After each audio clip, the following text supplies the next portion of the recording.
Salam damai dan sejahtera untuk Bapak, Ibu, dan Saudara yang kekasih di dalam nama Tuhan Yesus Kristus.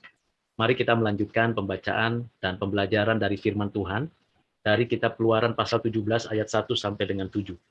Sebelum kita membaca dan merenungkan, terlebih dahulu mari kita berdoa memohon pertolongan dan bijaksana dari Allah. Mari kita berdoa. Bapa di surga, terima kasih untuk kesempatan lagi kami membaca dan mendengarkan, serta merenungkan dan merefleksikan firman-Mu, agar kami menjadi pelaku firman-Mu. Kiranya Roh Kudus memberi pencerahan, dan kami bersyukur untuk kebenaran-Mu.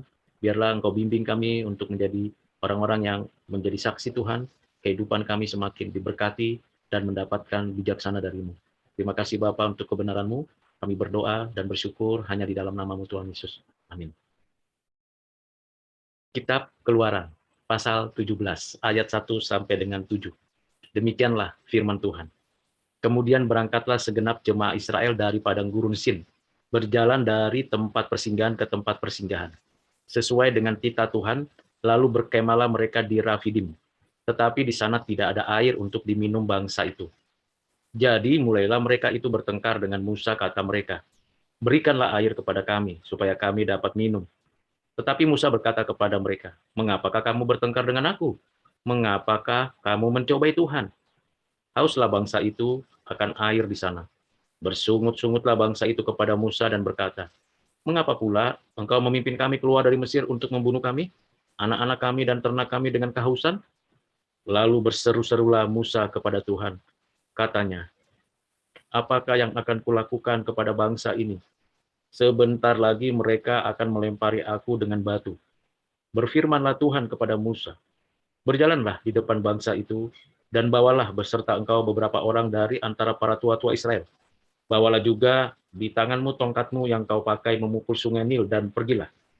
Maka aku akan berdiri di sana di depanmu di atas gunung batu di Horeb. Haruslah kau pukul gunung batu itu, dan dari dalamnya akan keluar air, sehingga bangsa itu dapat minum." Demikianlah diperbuat Musa di depan mata tua-tua Israel. Dinamailah tempat itu Masa dan Meriba, oleh karena orang-orang Israel telah bertengkar dan oleh karena mereka telah mencobai Tuhan dengan mengatakan, "Adakah Tuhan di tengah-tengah kita atau tidak?" Bapak, Ibu, dan Saudara yang kekasih dalam Kristus, berbahagialah kita, karena kita masih ada kesempatan membaca, mendengarkan firman Tuhan. Dan kita menghayati, menyimpan, dan menerapkan firman Tuhan dalam keseharian kita saat ini. Ini untuk kedua kalinya orang Israel berseru dan bersungut-sungut mengenai air. Pertama, itu di Mara, lalu Tuhan berikan air di Elim. Dan di tempat yang baru mereka singgahi ini, mereka kehabisan air dan kembali mereka berseru, seolah-olah Tuhan itu tidak memperhatikan mereka. Memang kita harus tahu bahwa air itu kebutuhan yang sangat vital bagi manusia, bagi makhluk. Namun kita tahu juga dari pengajaran sebelumnya bahwa Tuhan menyediakan air untuk orang Israel. Tetapi yang menjadi permasalahannya adalah ketidaksabaran. Orang-orang Israel ini tidak sabar menantikan kebaikan Tuhan. Bahkan orang-orang Israel ini mencobai Tuhan, seolah-olah Tuhan meninggalkan mereka. Sehingga mereka berkata dalam hati atau dalam perkataan mereka kepada Musa, "Masih adakah Tuhan di tengah-tengah kita?" Seolah-olah Tuhan itu hanya dibatasi di lingkungan, di wilayah di mana orang Israel itu berada. Ingatlah bahwa Tuhan adalah Tuhan semesta alam. Tuhan adalah Tuhan atas bumi dan segala isinya. Dan segala yang ada itu milik Tuhan. Ia maha adil. Tidak perlu diuji dengan cara-cara yang sangat sembrono seperti ini. Mengeluh, bahkan tidak mempedulikan apa yang Tuhan nyatakan.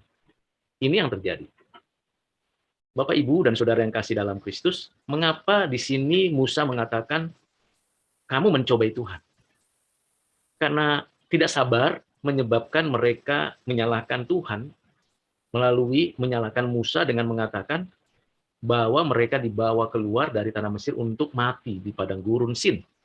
Padahal tidak demikian. Kadangkala kita juga tidak sabar menunggu apa yang Tuhan mau kerjakan. Maunya instan, cepat berhasil, cepat mendapatkan berkat. Akhirnya, kalau tidak dapat segera, bersungut-sungut, menyalahkan pihak lain, dan lebih menakutkan lagi, mencobai Tuhan dengan menyatakan tidak ada Tuhan di sini. Apa yang dilakukan oleh orang Israel kepada Musa tidak boleh ditiru oleh orang percaya sepanjang zaman dimanapun.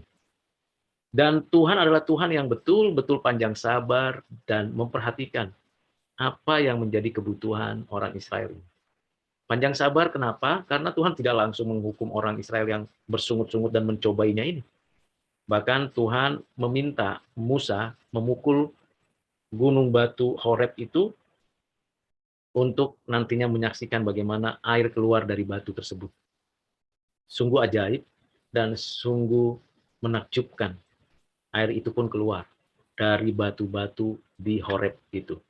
Batu-batu gunung itu menghasilkan air. Bisa jadi memang di sana ada sumber air, tetapi bagaimana mereka bisa mendapatkan pengertian tentang hal itu, Tuhan menyatakan kuasanya.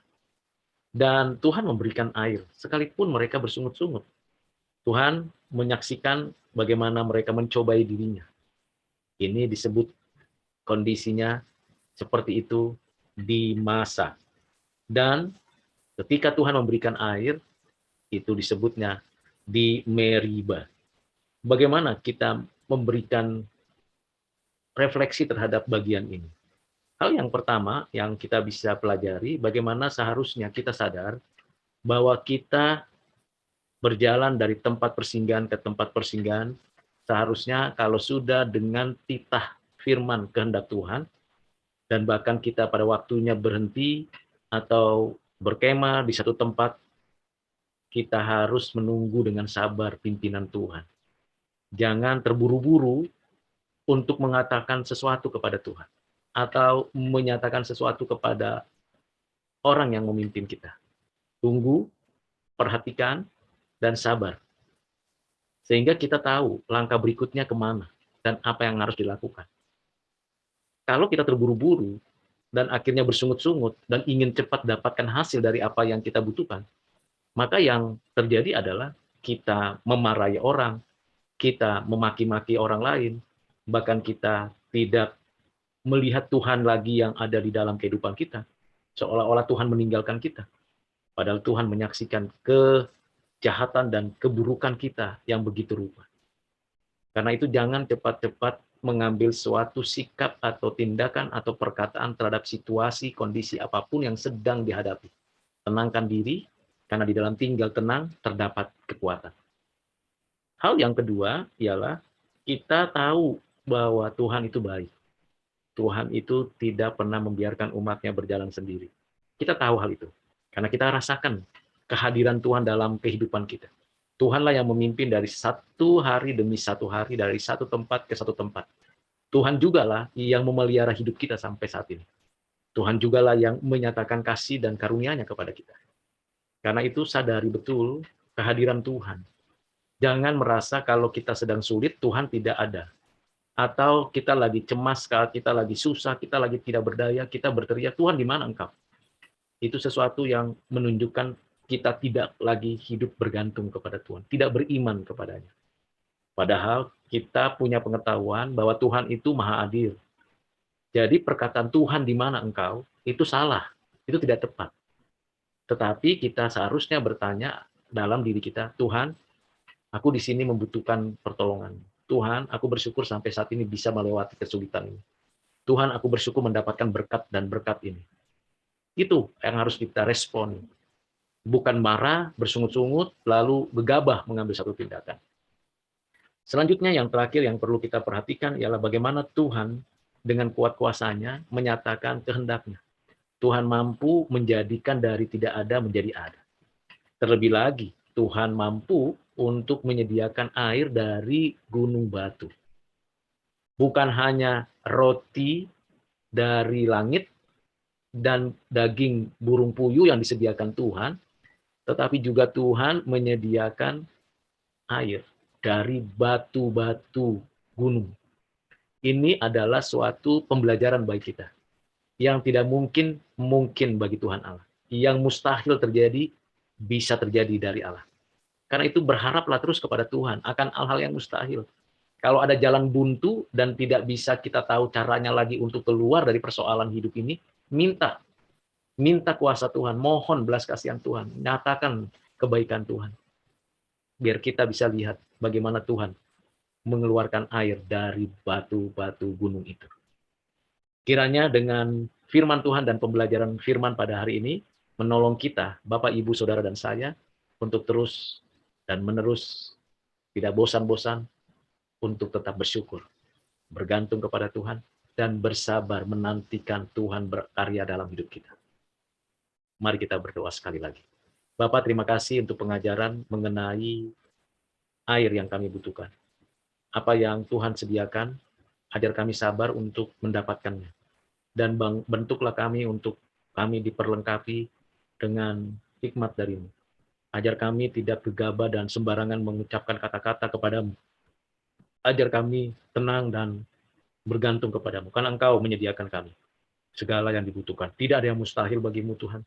Kesulitan kami, kesusahan kami selalu kami hadapi tiap hari, karena Tuhan menyediakan jalan keluar. Walaupun nampak gelap, kelam, tak berdaya, tapi Engkau, Tuhan, mengasihi kami. Kasihani kami, Tuhan, orang berdosa ini. Biarlah kami dapat menikmati air dari gunung batu yang Kau berikan. Terima kasih Bapa untuk firman-Mu, terima kasih untuk kebaikan. Dalam nama-Mu Tuhan Yesus kami berdoa.